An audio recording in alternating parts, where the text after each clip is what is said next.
প্রভুর চরণে প্রণাম করে বলছি, জয় রাম জয় রাম জয় রাম জয় রাম জয় রাম। প্রভু প্রভু প্রভু, এই নিন আপনার যজ্ঞের অর্থ। বলুন আমাকে আর কি কার্য করতে হবে। শোনো হনুমান, এবার এই পৃথিবীতে যত মুনি মানব আছে সবাইকে নিমন্ত্রণ করে এই যজ্ঞস্থলে আনয়ন করতে। প্রভু এবার তো আপনি বড় ভুল করলেন, কারণ আমি আপনার চরণের দাস অনুদাস এই অধম হনুমান প্রভু। আমার নিমন্ত্রণ কেউ কোনোদিন গ্রহণ করবে না, তাই বলছিলাম খুড়া লক্ষণকে পাঠিয়ে দিই। তাই প্রভু রামচন্দ্র লক্ষণকে ডাকতে বলছে, ভাই লক্ষণ। বলো দাদা, আমাকে কিসের জন্য স্মরণ করেছে দাদা? ভাই লক্ষণ, তোমাকে এই পৃথিবীতে যত মুনি মানব আছে সবাইকে নিমন্ত্রণ করে এই যজ্ঞস্থলে আনয়ন করতে হবে। দাদা তাই লক্ষণ যাত্রা করেছে।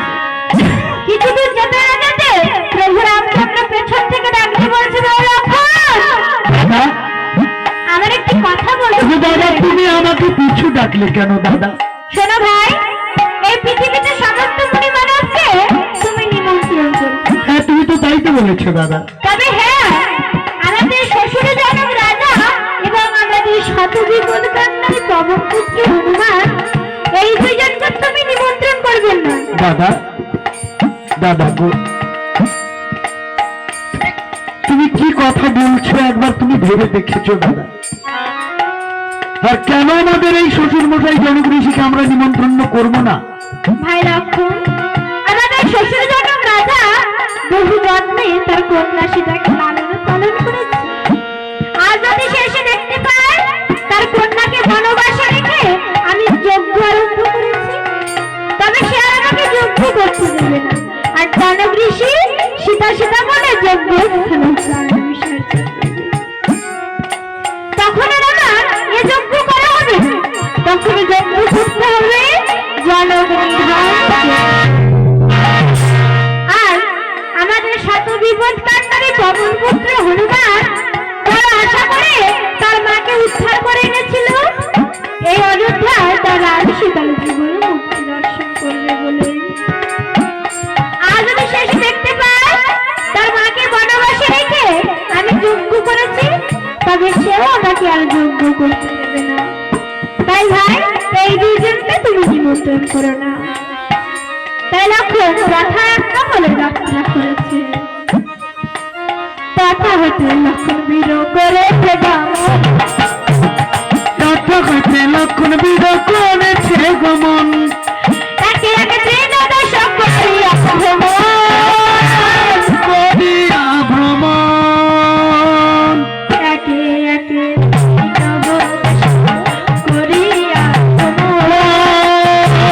কোথাও না প্রাণ লক্ষণ মুনির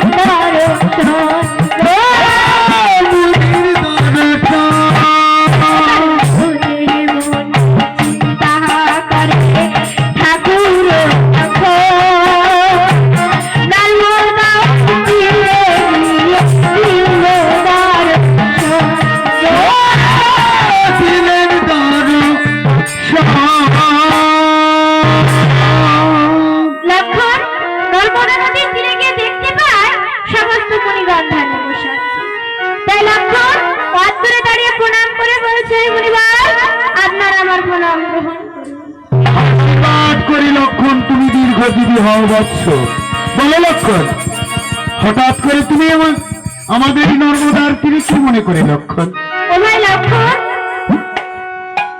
লক্ষণ বলছে মুনিবর, আগামীকাল আমার দাদা রামচন্দ্র করছে অষ্টমের যজ্ঞ, তাই আপনাদের সমস্ত মুনিকে আমার নিমন্ত্রণ রয়েছে।